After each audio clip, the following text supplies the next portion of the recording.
this has been sitting in front of me the whole time. Like, why have I not been doing this for the last 5 years? I was born a retailer and went on a journey that took me somewhere I didn't want to go, and now I'm back.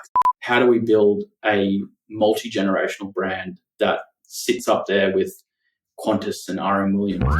Welcome to Add to Cart, Australia's leading e-commerce podcast that express delivers all you need to know in the fast-moving world of online retail. Every week, Nathan Bush from eSuite and an e-commerce industry expert will share the news, research and insights that you need to know to keep you at the top of your game. And of course, keep your customers adding to cart.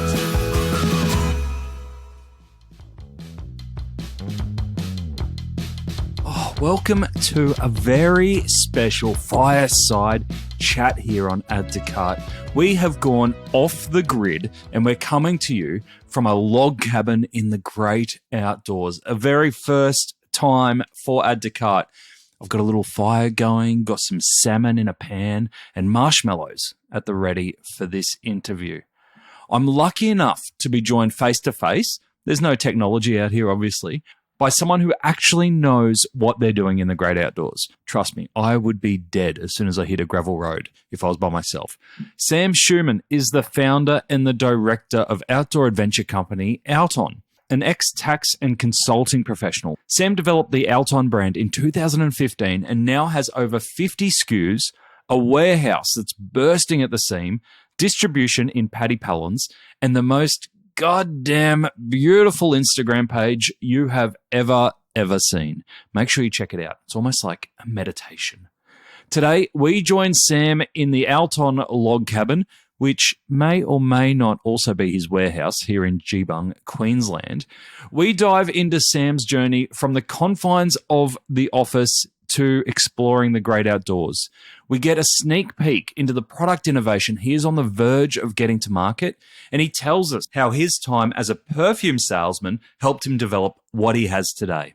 Before we get into today's episode, if you are early on your e-commerce journey, or you want to get into e-commerce, or you want to upskill your whole team in e-commerce, eSuite's e-commerce accelerator is now open for enrollment.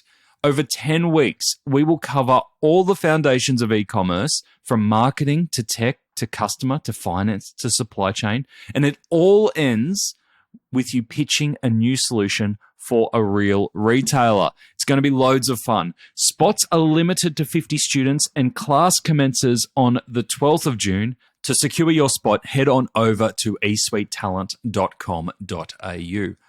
All right, the bush tea is getting cold. Let's get into it. Thanks to our partners, Shopify Plus and Packleo, here's our conversation with Sam Schumann, founder and director of Alton. Sam, welcome to Add to Cart. Thanks for having me. I'm stoked to be here. What? To be here? I'm stoked to be here. For those who can't see it, because we are a podcast, we are filming this, but we are at Alton at the moment in a beautiful log cabin that Sam's built with his bare hands. Yeah, look, I didn't actually build it, so it's all an illusion. It was actually my old man that built it, but yeah, I gave him the brief. It's beautiful. So check it out on Instagram or YouTube. We'll put some clips up of it. But it is an illusion. It is actually a content studio at the back of your warehouse. Yeah, that's right. It's we are here in the suburb of Geebung in Brisbane. We are. The goal was to make it look like a high country cabin in Victoria. So I really think we nailed it. But yeah, unfortunately, we aren't there. It is a content studio. It's all part of our bigger sort of content strategy. So we sort of observed over the last 12 months that people are they're not clicking on those beautiful landscape shots anymore. They want that really nitty-gritty, like up close and personal with people involved, that sort of stuff. So this was all part of our strategy, building this studio. And yeah, we've got a bunch of things planned, a few things already out. We've flown up some sort of like big names in the outdoor industry and interviewed them here in our studio. So really looking to get that like interesting, engaging TikTok style kind of content to that's what people want to see. So that's what we're going to give them. Yeah. Well, I think too, if you haven't already, go onto the Instagram of Alton. What's the handle? Alton_goods. Yeah, because it is beautiful imagery and video. Some of it, of course, shot in this studio, but a lot of it out in the wild. How did you get such a beautiful aesthetic from the day dot? Oh, we didn't from day dot, to tell you the truth. I was always, like, when I started this brand, I was always like, I just sit on Instagram and be like, oh God, I wish I could make our content look as good as, these other brands out there. To get where we are now, it just took like planning and strategy. Nothing, like, everything that's on our Instagram is taken by us now. Like, it's not sent in from customers or anything like that. We capture all of it. I've got a team of like excellent photographers, graphic designers and everything on board. And yeah, there's absolutely like a lot of planning and strategy that goes into making it look the way it does. And like, it's worth it. It costs money, but it's such a important part of growing a brand that no one knew about in the beginning. So we need to sort of make ourselves look great and showcase the like fantastic products we're producing. It is, and we're going to get onto those fantastic products because I was in this warehouse with you a week ago and you were showing me some of the cool stuff coming down the pipeline. So I'm hoping that we can get a hint of that. But before we do, you mentioned that you wanted to talk about where you came from to where you are today. Can you tell us about the journey of Alton? Because I understand that you're not an e-commerce retailer by trade. That's right. Retail does run deep in the veins, though. In fact, maybe I was born a retailer and went on a journey that took me somewhere I didn't want to go, and now I'm back. So. You went on a non-spiritual journey. Absolutely. Yeah, it was not spiritual at all. I graduated uni with a law and commerce degree and sort of followed the crowd into that degree from high school. And then I was in professional services, so doing accounting in a big firm in the city. And the opposite of the great outdoors. Yeah, absolutely. Yeah. Like, despite the fact that my interests were in, being outside, being in the outdoors, and I loved retail and I loved selling. Somehow I ended up in a cubicle for 10 hours a day, billing by the 6-minute interval. So, yeah, let's just say it wasn't for me, but it took me about 5 years to actually have the gumption to get up and get out of there and, do what I'm doing today. Great. So what was the starting point for that? Was it doing it as a side hustle while you were sitting at your desk for 10 hours, or was it one big leap? It was a side hustle, but when I say side hustle, it was never like we want to make a lot of money out of this kind of thing. It was just a bit of fun. So my mate and I started it back in about 2015, and it was a bit of fun. We both of us worked in retail at the time, because this is back when we were still at university, and we went hiking on the holidays. And where were you working in retail? I was working at Myer in Brisbane City, selling aftershave and perfume. So it's the essentials for outdoor life. Yeah, absolutely. You know what? Like, that taught me so much, that job. And I probably did it for about 8 years. Oh, wow. Yeah, because I started when I was 15. So 15 through to when I graduated at about 23, 22, something like that. It was a long time. What's the secret for choosing a good perfume? Oh, God, have a good salesman. You don't know when you walk into those places, but everyone is working for a different brand. So they're never really selling you what is the best. They're selling you what is their product. So there's a little bit of a battle going on behind the scenes. Yeah. But it teaches you a lot. It's competitive. There's a lot of rejection, walking up to people and being rejected over and over, and just needing to be able to persist and sell the product you're trying to sell. Yes, that's not just manning a retail floor, it's actually sales. Absolutely, yeah. Yeah. I didn't think I'd get on this podcast and start talking about how to sell fragrance. You never know where we'll go. So you've done that. You've got the idea with your mate. Yep. Created on the side. What was the moment that you went, actually, I can throw in this desk job and go full time? So that didn't come until after I'd actually resigned from my job. So with my professional services job, it's not like I had like a plan, like I'm going to resign on this day and then I'm going to go and start this business. It was nothing like that. It was a complete mess behind the scenes. I couldn't stand it. I couldn't do one more day of it. I felt like I was doing a job that I was working so hard at, and I was putting so much of my time. I was pulling time away from the things that I love, like family and, social activity and all that sort of stuff. And I just wasn't really, I was just an average accountant, you know what I mean? If that. So it was killing me. It was killing me inside. I was getting no satisfaction from it. And to be honest, it was one day I just came to work and I was like, that's it, I'm done. I can't do this one day longer. And I actually went in and told my boss I wanted to go on a sabbatical. And I used Alton as the excuse. I was like, I've got this great side hustle and I really want to see what I can do with it, which was complete lie. I just wanted to go and have some time to apply for a new job. And keep your old job in case it didn't work out. Yeah, that's it. Yeah. Have a fallback. 6 months, try and get a new job. If it doesn't work, I'll come back here.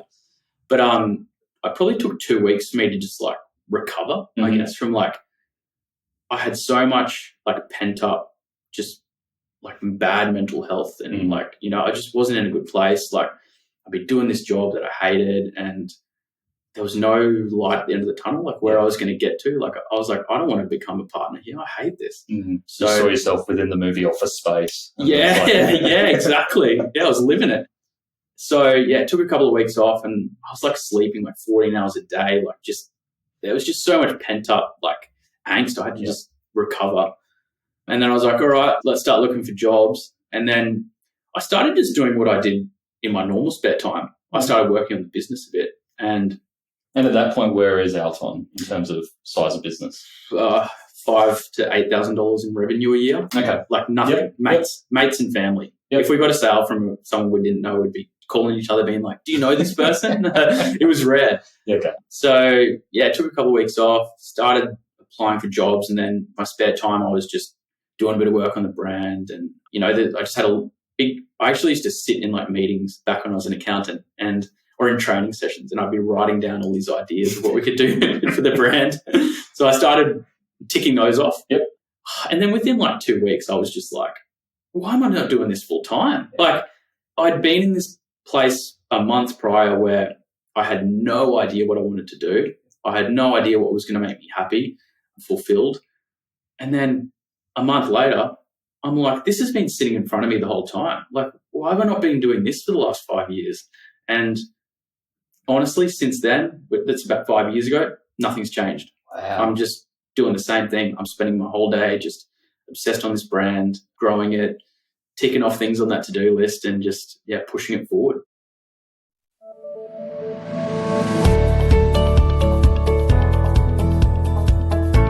Ready to go back and flip burgers for a living? Nah, me neither. But one of the most surprising results that came out of Shopify's recent global survey was that despite the cost of living pressures on customers, 2/3 of customers are still open to splurging on themselves at least monthly. The most common splurge? Takeaway food. But even if you aren't in the grease game, it is promising because no matter how price orientated the market is, customers will find opportunities to treat themselves. You've just got to find the right moment to wave the smell of that juicy burger under their noses. Something to think about as you're planning 2023. To view more resources to help with your 2023 planning and see how Shopify can take your e-commerce business to the next level, visit shopify.com/au today. It might be a stereotype, but as someone in tax and accounting, are you naturally afraid of risk or do you embrace it? Yeah, I'd probably say I'm a risk-averse person, but I think another thing to note is like I'm not your traditional tax guy, and that's probably why I didn't suit that environment. This is why you wanted to come on the podcast, just so you can get rid of that image, right? Yeah, exactly. Accounting's the best form of contraception, as they say. That's great. Okay, so tell us about Alton now. Size, products, mission.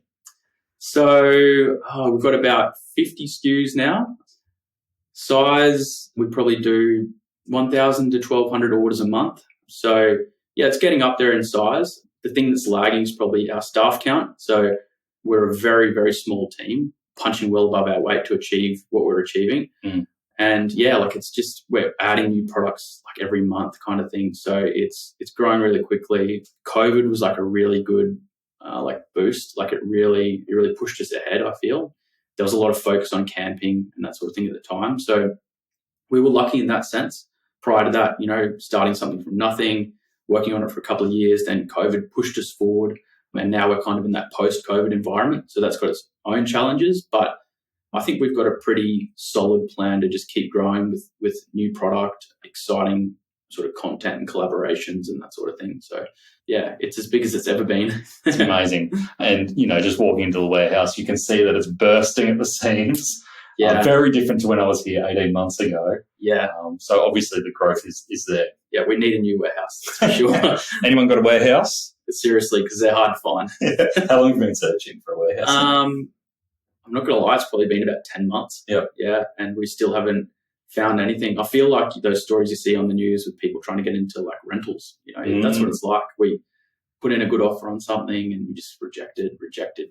So it's it's starting to stress me out a little bit, but I'm sure we'll find a solution. We always do. What's the barrier? Is it cost of the warehouses that you want, or is it location? We've encountered all the barriers. So initially, I didn't know anything about it. I've leased one warehouse and that's this one, and I didn't even send the contract to a lawyer, which apparently you're supposed to do. So I'm learning as we go. And right now we're putting things in like at the price they're asking for the period of time they're asking for. And before you know it, some pre-market sort of big company has just come in with a long term and lease, and they've just swiped it. So I think there's just a low amount of supply, and the big boys get first pickings. How do you forecast how long you will need a warehouse for? That's a really good question, and that book Catch of the Decade by Gabby Leibovich, I think in that book they upgrade their warehouse about 6 times or something like that, and it's always in the back of my mind. I don't think they knew, and I certainly don't know. So you just try and make the best estimate, I think. In fact, I found with a lot of these kind of things that you go with where you want to be, and you generally sort of, in the context of a warehouse, you generally fill it. So like when we came here, I was in my garage before that, and this was enormous. And I was like, well, I'm just going to bite off a little bit more than I can chew and push us hard to fill this warehouse. And that's where we're at. So your warehouse almost becomes your dashboard of success and hitting your goals. Pretty much. But I also think that with like even signing up for like new software and that sort of thing, we didn't have an inventory software in the beginning, and to bring an inventory software on board, that costs a lot of money. But I had the same mentality. I was like, well, we better make enough money to pay for it. And there's obviously a limit to doing these sorts of things, but I try and just keep pushing us forward. What inventory software did you go for? We went with Gear. Okay. Now Sin7. I think Sin7 bought them out. It's pretty good. Are we leaving it there? I feel with these sorts of things that it's you can't really have one product that suits everyone. Yeah. We don't use like every part of the program, but the bits we do use do their job. So I can't really complain. Yeah, and I don't think there's really many better options out there as far as I know. So we're happy with Gear. Yeah, great. Gone a little bit off topic, but that's okay.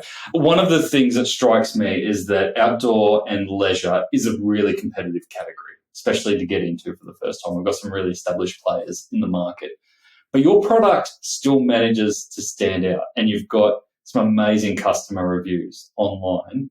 How do you describe how your product is different to what's already out there?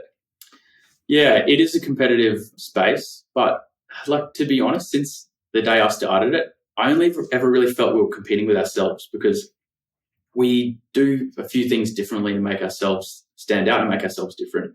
I'd say we're competing more now than ever, but in the beginning, what we tried to do was firstly bring out products that were like very niche and not suited to like the sort of everyday customer. And that served its purpose, got us to where we needed to be. And then that gave us the confidence to then bring out more mainstream products.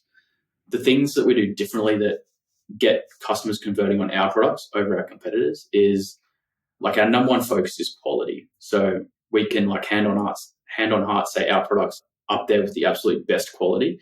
We've got systems in place to make sure that we are getting the best manufacturers, the best quality control processes, and just there's an absolute obsession with materials and all that sort of stuff. So we work with the product from an idea up rather than going in and saying, we want a sleeping mat. What is there out there? What have you got? How can we work down the price to be the cheapest, or that sort of thing? So gotcha.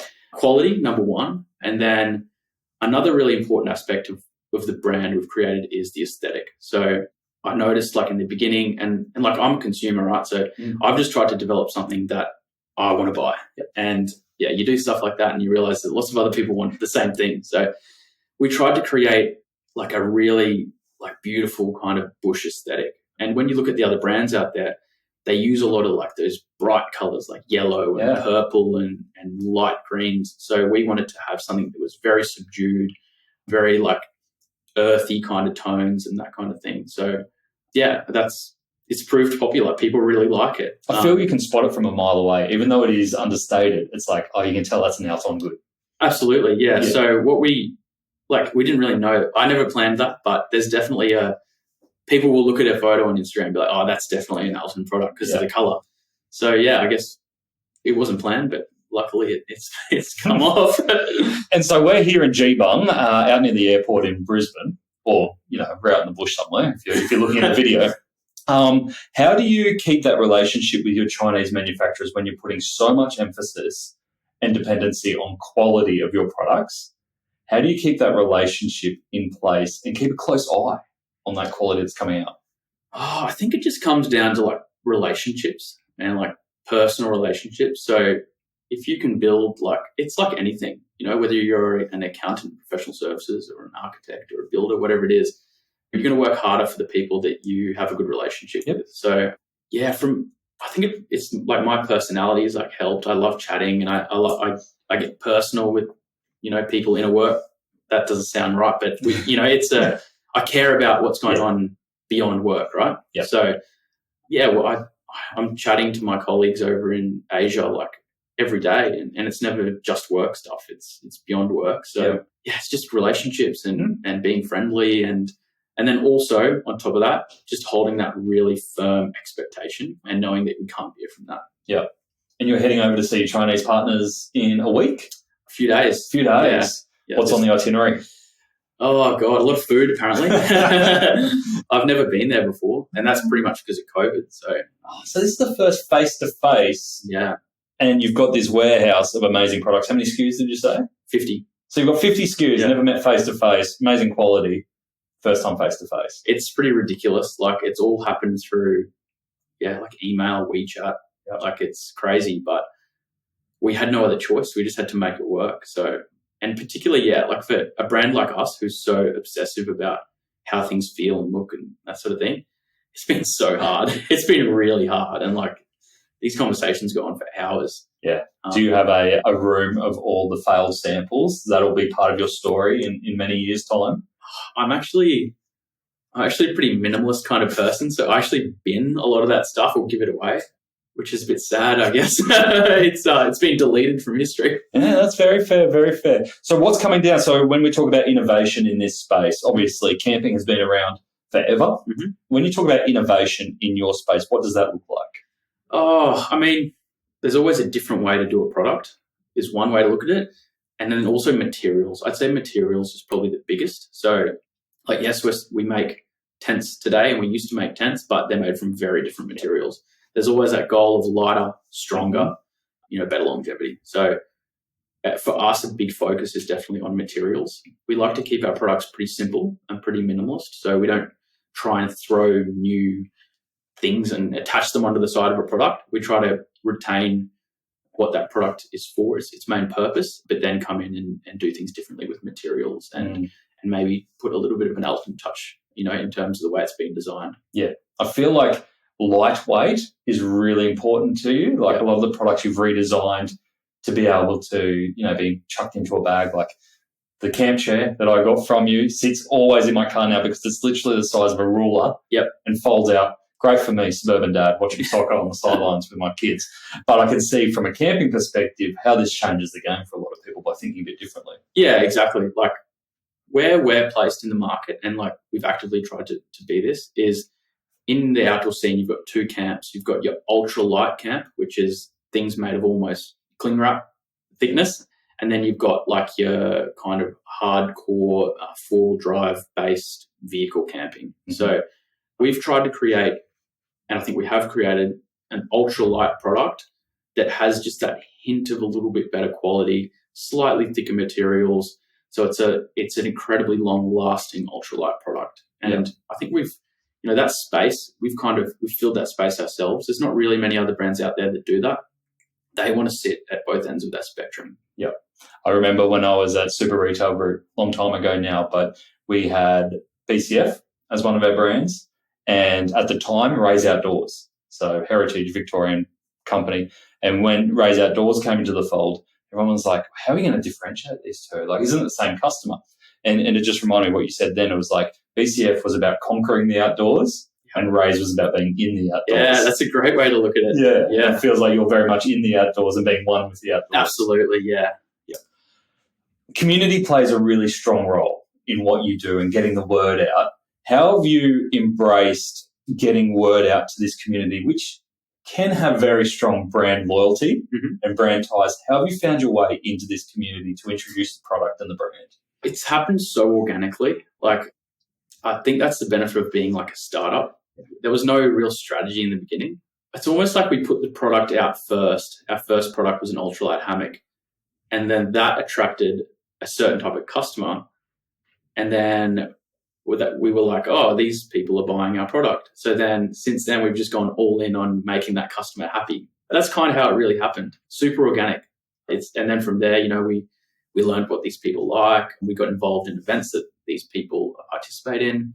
And now we know that customer to death, and we just serve them exactly, what they want to see, serve them new, exciting things that we think they might be interested in. And yeah, we're just in constant engagement with them now. You've refreshed your website, the new range is about to drop, you've never had more customer service options. Hey, but take a look over there at that boring pile of packaging boxes. Ugh, ugly. Time to give that some love. Luckily, Packleo is here to bring some joy to your customer's delivery and unboxing experience. It's been ignored for way too long. With vibrant colours, cool designs and eco-friendly credentials, there are no more excuses for boring boxes. Even better, Packleo is Australian owned and operated with same-day dispatch and 14-day returns. There's nothing boring about that. Check out the Packleo range of e-commerce packaging options at packleo.com. That's Packleo, Packleo, Packleo.com. Is there any customer that comes to mind that stands out for you as a special customer that gave you a special insight into how they use your product or what it means for them, or just in terms of how much they've ordered and how brand loyal they are? I'm not going to say any names. No, don't say names. Don't say names.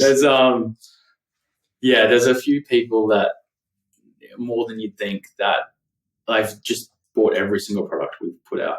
The minute, it's almost like we'll be working on the website and we haven't launched the product yet, but we're just testing where it's going to sit and that kind of thing, and then boom, they've bought it. So sure, they haven't got access to the staging site. I don't know what's going on, because sometimes even the guys in the warehouse are just like, hang on a second, this guy's just bought one of these. I don't even know about this product yet. And, it arrives the next day, it's delivered. It's ridiculous. But yeah, there's a lot of people that have been there since the very, very beginning. Yeah, I know their name. I know them by name. They have my mobile number because we used to do customer service through my phone. And I went to call you this morning. I don't even have your mobile number. Oh, you need to get on board earlier with the product. I love it that way, though. I've kept those guys and girls in my phone, and I say to them, if you want to call me anytime, I'm here. You supported us from the beginning, so you deserve this access. Amazing. Do you go out on any camping adventures with your community or your influencers or anything like that? We actually haven't really done anything like that. It's something I'd like to do, but internally we always think that we can achieve, I guess, more of a effective kind of campaign using the internet, which is, it doesn't really reconcile with the brand, but we're engaged with what people are doing in the outdoors. So we're out there testing things. They're out there. We share places we go and things we do and all that kind of thing. But we've never really hosted one of those events where we get around together. Yeah, I wouldn't write it off. I think it's something we'll probably do at some point. But efficient use of resources is also important, being a small brand and having those small brand roots. So we try and do things efficiently. What about partners and influencers? How do you get them on board? Because I can imagine they'd be a great source of content for you if they're using your product, but also you'd have to be very careful because you've done such a great job in creating a brand and a look and a feel that they don't go and ruin that for you. Yeah, again, that's all happened really organically. No strategy. It just evolved with the brand. We've got, I don't like the term influencer, and these guys don't like the term influencer, but we've got a guy, Scotty's Gone Walkabout. He's got a channel. He does he films his own adventures and he goes solo into the bush. Incredible films that he puts together. And he's our biggest, he'll get the most traffic for us in terms of influencers, and he just bought one of our products like back in like 2016. He'd be in our first 150 customers. Wow. And he loved the product. And then from there, we got to know him. We saw his channel was growing. We sent him product. And, now it's to the point where we've designed a product together and that relationship's just blossomed. Amazing. Yeah. So, yeah, there's strategy behind it now, but in the beginning, it was all very organic and just try stuff. I think that's the key. Try everything and then see what sticks. And then also just be like open and available and open-minded, because I think that's where a lot of these opportunities came from. Don't be like wedded to a way of doing things. Yeah. I just picked up the phone and called Scotty and was like, "Hey mate, I just quit my job." It was never it just came from an internal kind of curiosity and willingness to try things, I think. Yeah, beautiful. Speaking of taking up opportunities, you've recently gone into retail, which I can imagine isn't part of the plan as an e-commerce brand, D2C e-commerce brands, having great success over COVID. Can't imagine that retail was always in the plan. Yeah, how did that come about? It never was, and it still isn't. Yeah. We're in Paddy Palin stores, and that was just like, I want to say like random opportunity, but it's not, because it came off the back of building a brand that the Australian public respects and has a great reputation for quality. From that, we got an email from Paddy Palin saying, "Hey, we want your products on our shelves." Mm. And initially, to be honest, I was like, probably not. Like, get out of here, Paddy. That's not really our strategy. You're a direct-to-consumer brand. But pretty quickly, I was like, this is actually a great opportunity. They've got, stores in every capital city. They're an integral part of like the Australian retail history of outdoor gear, and they're probably the biggest player in the space. And they've got a great reputation, a lot of respect. And I was like, we need to do this. It wasn't an easy process. Like we had to send all of our gear over to Perth to their HQ, and like they did a full like deep due diligence on everything, measured everything, weighed everything, tested everything. And then, they were like, let's do it. How were you feeling while they were taking your product behind closed doors and, stress testing the hell out of it? To be honest, I was confident. Like, the product is being tested on thousands of customers, right? And anything that's not right, we always make better. If there's something wrong with the product, we improve it the next time around. So I was confident. I was like, I know these products are as good as, if not better than, some of the products that Paddy Palin sells. So let's do it. Rip in, and I'm here if you've got any questions. And it was like a 6-month kind of period. And then, we got in the stores, and it's been fantastic because we've got all this new discovery. Like, people are finding the product in store. There's the added credibility for those people that had never heard of us. But going back to the like overall brand strategy, I don't imagine we'll go into any other retailers. Like, I want to keep it pretty lean in terms of retail presence. The focus is definitely like e-com, direct to consumer. Yep. So you mentioned at the start where we talked about a lean team, right? So we're in the warehouse here. There's yourself and Oliver packing orders furiously. Oliver doesn't get paid enough. Sorry. So rude, mate. Doing a great job out there. I was just watching him. But you've got a whole range of specialists that are working with you. How do you create that network of people who can do different skill sets? It so comes down to talking to other people in the industry. I mean, not even in our industry specifically, but just in the e-com community, I guess. We've tried so many times to find people through Fiverr and Upwork and all that sort of stuff, but the good people generally only have a few clients, and they're protected by the people that use them. So, I've reached out to people who I've listened to on your podcast before. You gonna name anyone? No. Gabby. No. Unfortunately not. But seriously, I listen to like podcasts, and I'll listen for clues as to like what this big brand, like if they drop something and there's a hint there, I'm going searching for that person. So definitely like people you talk to, recommending. Like, if I've learnt one thing, you want a good recommendation on someone from someone else who used them. But that's good for now, but we obviously need to grow an internal team. Like, we've got a lot of specialists that do great work for us, but even for them, like, it's becoming too much. We need to have a bit of horsepower back here at Alton HQ to help push forward a lot of these ambitious plans that we've got. Where do you start with that? What's first off the rank? I've done a lot of thinking about this. And I've spoken to a lot of other founders about this. It came down to probably like content coordination and that kind of thing, and like sort of operational stuff. I think, we've got the operational stuff pretty covered. So given the amount of work we're doing in the content space, that's probably the place we're going to start, recruiting some people into the sort of content planning and deploying a lot of the content that we're coming up with. That's the space where we'll be hiring. Yeah, nice. Happy to help you with that.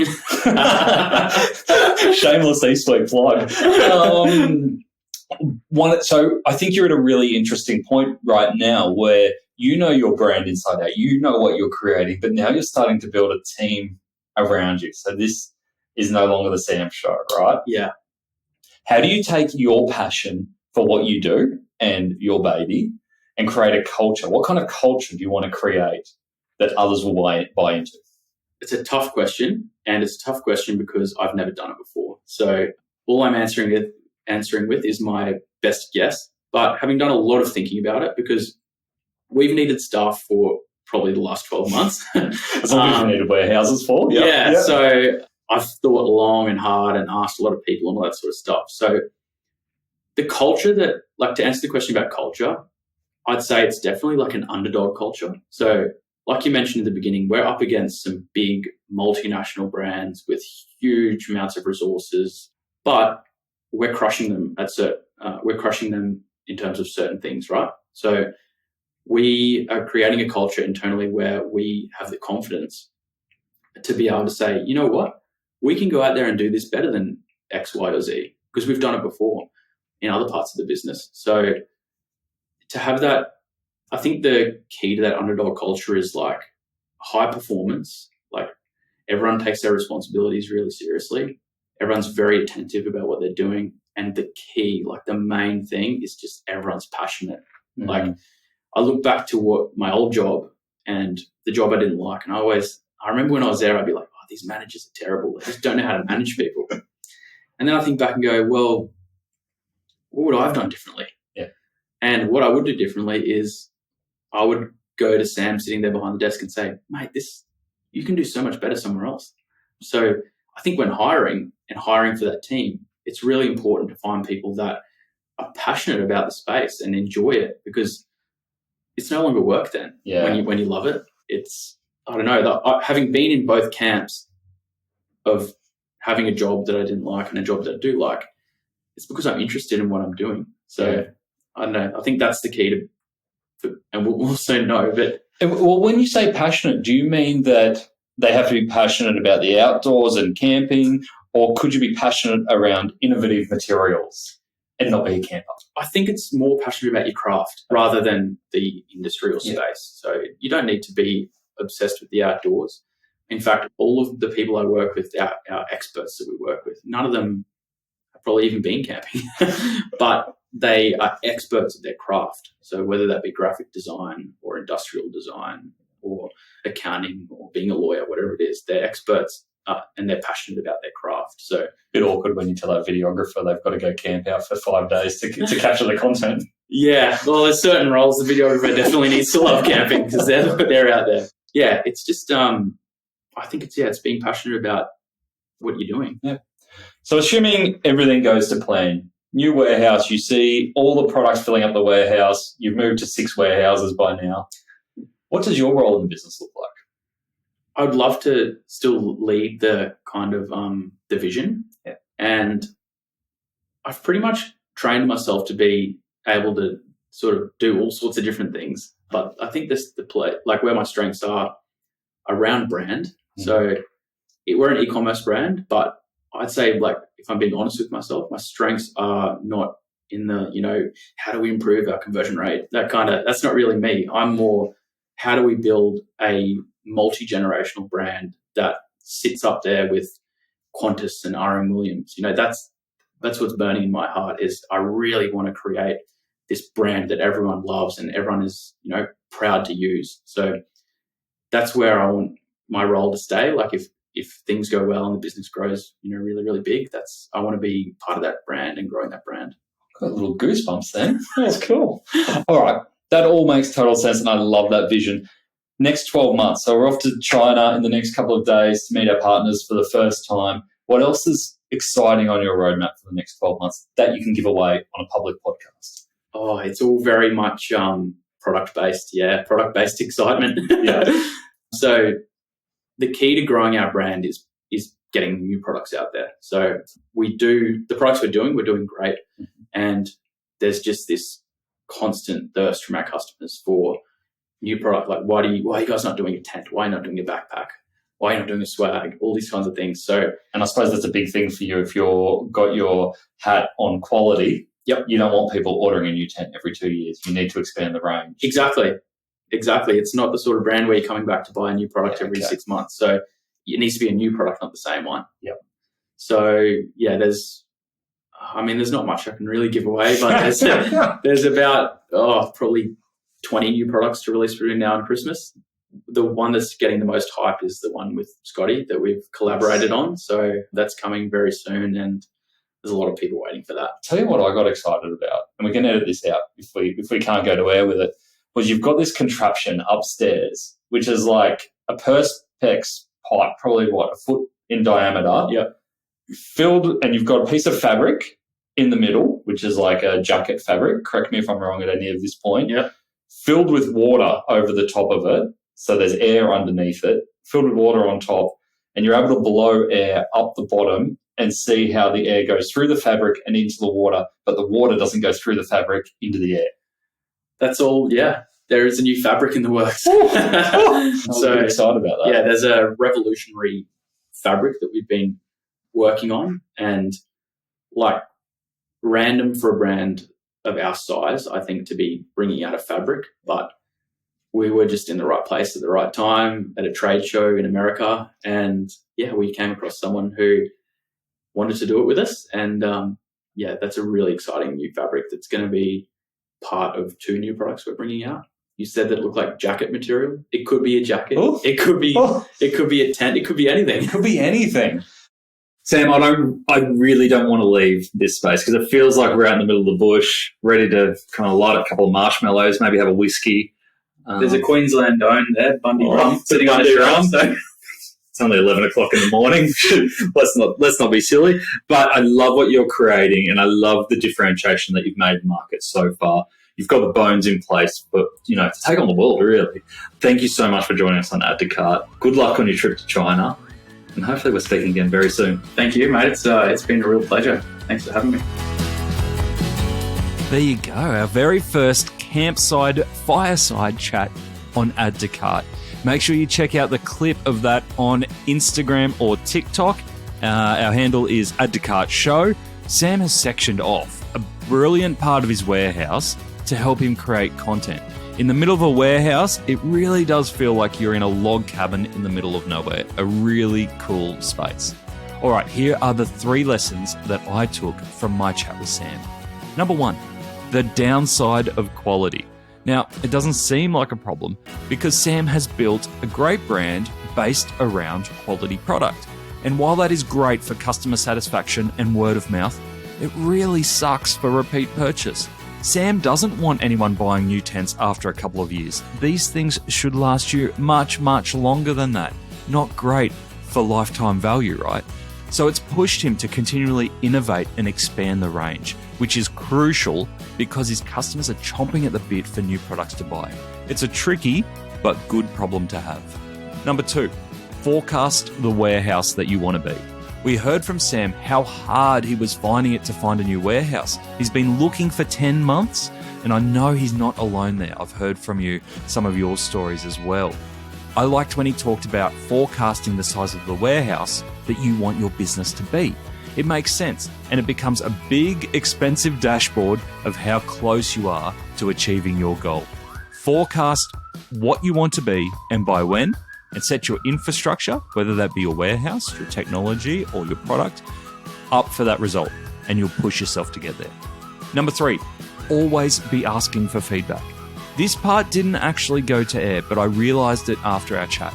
Sam is always asking for feedback, like genuine feedback. He did it twice in the recording, one time when we had to pause, and then he also did it at the end. He said, "How is it? Am I giving enough?" And I replied, "Yep, yep, it's all pretty good.